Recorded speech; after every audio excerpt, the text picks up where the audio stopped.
Edwin. Toxic. Toxic. Let me sit down because I don't know. It's just one of my quirks. I don't want to feel like I'm above everyone else. And I'm grateful to be here. I was really flattered when I was asked to speak at this meeting, this convention. And I always take every opportunity I get to share my story. And I said yes without knowing what the topic was. And when I finally found out the word serenity, I kind of freaked out because this is a time in my recovery that I'm like almost totally clueless of what serenity is. I've had more than a few 24s, and the concept of serenity completely escapes me today. I've recently been going through some difficult times. I would share in meetings that the thought of drinking doesn't come as often anymore. But do you want to know what comes really often? Is whether I should put a bullet in my head or not. This is my reality. Something I often say in meetings. It doesn't matter how much time I have. It doesn't matter how much anyone has. And that's very true for me today. When people come up to me and tell me, oh, you've got 16, 15, 14 years, and they come on like they put me on a pedestal, I tell them one thing. That only means one thing to me. Nauna akong sumayad sa inyo. Okay? That's all it is. And that's not really to send them a message. That's to remind me. One of my biggest character defects is grandiosity. And I have to keep working at that, just to tell myself, remind myself that I'm no different from the other guy, which is easier said than done. How I got here, like most of us, we came through the back doors of Alcoholics Anonymous, which was through a treatment facility. I guess like most of us, I also had my share of denials with alcohol. I said I'd never screwed up with alcohol. I had fun. I was a little violent at times. Might be of an understatement, but I just yesterday I was talking with a couple of guys in recovery, and we were all unanimously convinced that had we not found shabu, I could still manageably use and drink. That's as clear as day in my head. I also recall that at the end of my drinking career and my using career, it was no longer fun, and I would have a lot of stash to smoke, a lot of booze to drink, and I would be crying in my room all by myself. And one day, I guess my higher power sent me a message. I said, I go through all this trouble finding, my drugs and alcohol, and I end up crying. Para ke? Diba? What the hell for? So, the interventions just kept coming one after the other. I was physically sick. I had to go into a hospital. And after a couple of days, I told my ex-wife to bring my goodies. And she brought me this noodle soup, one of my favorite noodle soups. It's called Mamuluk. Guys from Manila must know what this is. I said, where's my shit, bitch? And she said, no, look what I brought you, this soup, your favorite soup. Fuck the soup. And I tossed it at her. And my dad comes in and says, are you going to go peacefully or are we going to rock and roll? I'll go peacefully. So I heard of this place, this treatment facility where all my friends were supposedly having a new life. And my sick mind told me, these fuckers must have found a manageable way to use and drink. And I wanted that. I went into a treatment facility called New Beginnings. The moment I got there, people I used to use would hug me and said, welcome home. Thank you for being here. Putang ina, they've turned gay. But this is what recovery is about. And I struggled. I struggled in my early recovery, trying to find out what's the deal. Paano bang tirada dito, Padre, para maalam ko na to? Diba? And only to realize after a long time there was no deal. I had to stay there and just work on myself. I was going through a lot of shame and guilt and all that psychobabble, as Celso refers to, diba? And one of the things that I had a lot of trouble with was the second step. When I heard God, instantly my mind said, this must AA or NA must be some kind of a cult. And I have no problem with that as long as I would lead it. I said, so what's the deal, man? How do I lead this Alcoholics Anonymous shit, right? And as I struggled, my people in the program helped me by telling me, do you believe in God? Not really. Do you think you're God? Once in a while only. Okay. And that was already a chance. And they said, then you have a chance because you don't think all the time that you're God. It was very simple. I had to focus on tangible things, people helping me out, people truly caring for me, which was an alien concept. The world I came from, same world you all came from, diba? It was an eye for an eye, something for something. And I had to undo that and see that people were genuine. It was so difficult. Another insight that helped me with the second step was that the difference of, I've heard this so many times, the difference of spirituality and religion. Religion are for people who want to go to heaven, and spirituality are for people who's been through hell and back. And somehow, for reasons God only knows, these things stuck to my head. And in the readings, there's a part of our readings that I like, that the three things that I assume is often overlooked, that we were alcoholics that could not manage our own lives. I have no problem with that. That no human power could relieve me of my alcoholism. Well, I tried. I tried. I did a lot of geographics. Whatever else I could think of, I tried. That no human power could relieve me of my alcoholism. That is when I started to turn to a God of my understanding. And like I said earlier, I had to have that God experience as tangible things, something that was concrete, something that was in front of me. I was so doubtful. I was doubtful that I deserved recovery. So, when people come into the program and tell me, and I hear them say, oh, thank you, I'm grateful to be here, blah, blah, blah. I said, bullshit, diba? I didn't want to be here. It's only by the grace of God that I stayed here. And, it's been a long journey for me. I think it was my 5th year sober that I made the decision to dump my wife. It was not maybe the best thing, but it was a sober decision. A lot of things happened on my 6th or 7th year. In treatment, when I got into Alcoholics Anonymous, my sponsor, my counselors told me, shit's gonna happen in your life as part of your first step. And someone pointed out in the first step that my life had become unmanageable. That word "had," which I didn't really register, meant that I would have to deal with the unmanageabilities of my drinking and using for the rest of my life.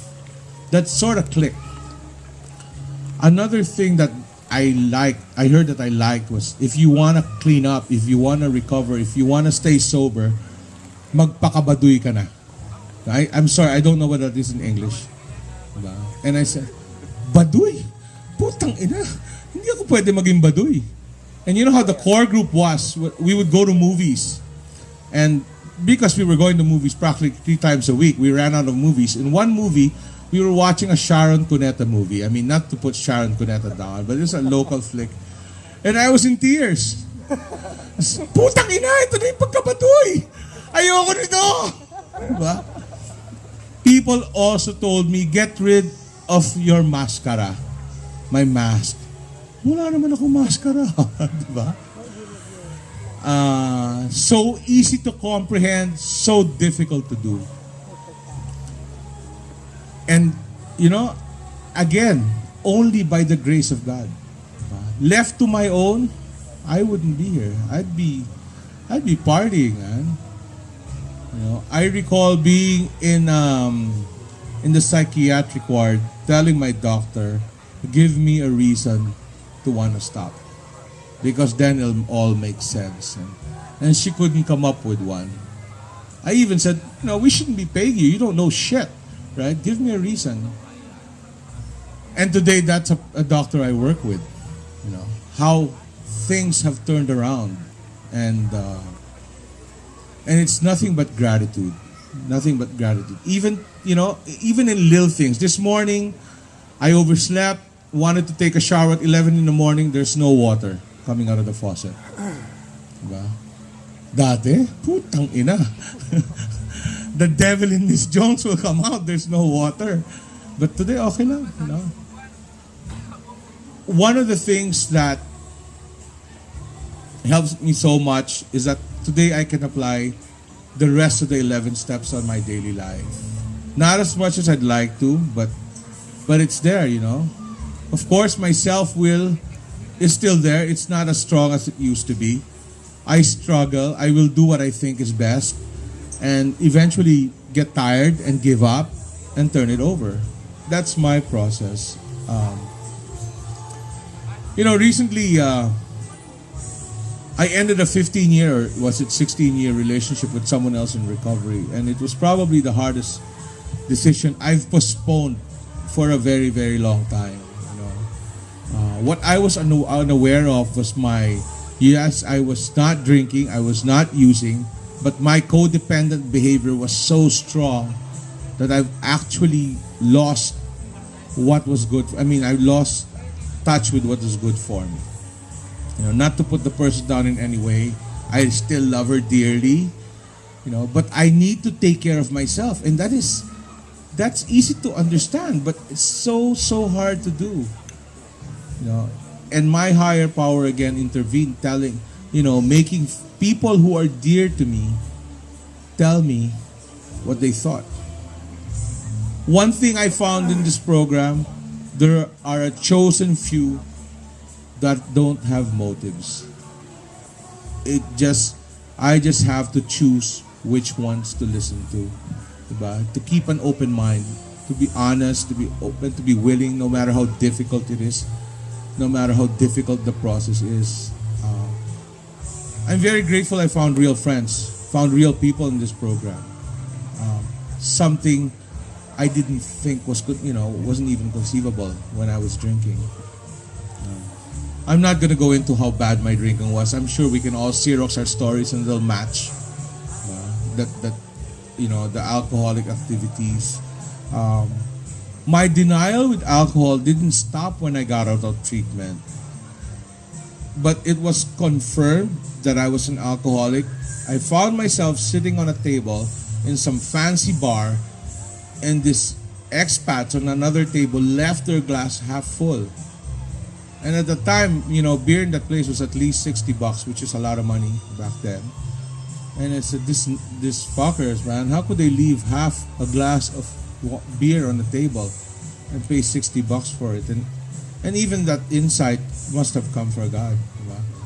Ano pa bang pakialam ko kung magkano yung beer na yan, diba? Ano bang pakialam ko whether they left it or not? I'm not the one paying for it. So slowly, another way my God intervened was I had tiramisu from some restaurant that was laced, I guess it's rum or brandy, I don't know what it is.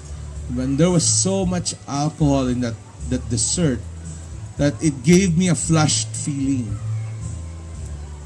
And I know I didn't want to go back there, So today I'm vigilant in whatever I take, First time I took Viagra, that freaked me out, diba? It gave me a flushed feeling. So I told the person, putang ina, ano ba itong pinatira mo sa akin? Hindi, okay lang yan, diba? I have to be vigilant because left to my own devices, I'll go back using, I'll go back drinking. I also had reservations in early recovery. I said, if I lose my son in a custody battle and my daughter, there would be no reason to live. And it happened. And I stayed dry. Maybe I wasn't really in recovery, but I stayed dry. I know what that feeling is. I didn't go to meetings for like 2 years. And the only thing I didn't do was drink. I did everything else. The deceit, the lying, So I'm glad that, my higher power has been carrying me lately. It's been really, really difficult. For those that don't know, recently I bought a motorcycle, and my mom's been on my case, and she's been controlling me into selling this my toy, my midlife crisis toy, and I said I'm not gonna let this go. Maybe if you change it into a convertible, I'll get rid of the bike. And so initially when she was confronting me, I was lying. I said, "Mom, don't worry, I sold it yesterday. I sold it, And the day before I came over, she said, "Oh, what did you do with your motorcycle?" I said, "Mom, you know what? I'm not gonna get rid of it." Because I was uncomfortable with lying. And she goes, "Mamatay ka na sana. Mamatay ka na sa putang ng motorsiklo mo na yan." Di ba? The big difference, I don't react. I said, "Really?" I said, "Oh, by the way, I'm going now. What do you want?" "Do you want piaya?" He goes, "Piaya? I thought you're going to Hong Kong." "No, I'm going to Bacolod, Mom." He goes, "Oh, buy me, piaya, barquillos, and all that." She said, this is like the next thing she was saying after she told me, "Go fuck yourself, go kill yourself on your stupid motorcycle." Diba? What does that tell me? People around me hasn't changed. And they never will. And I also heard people tell me in the meetings, everything starts and ends with me. And that's so true. Diba? I am only responsible for my own thoughts and feelings. Diba? And I can go wow from left to right just like that. So that's really all I have to say today. I'm grateful to be here. I hope to make my 17th year in a couple of weeks. Hope by the grace of God. Again, the only reason I have 17 years, nauna ako sa inyo magkalat. Diba? I didn't want to stop. I wanted to go on. Diba? And it was just a God that I relate to that saved me. And I believe there's for a reason. What that reason is, I'm not gonna try and figure it out. Diba? Left to my own thinking, I'll be in the gutter. So thank you for listening. Thank you for allowing me to share tonight. Thank you very much, Edwin. Wonderful.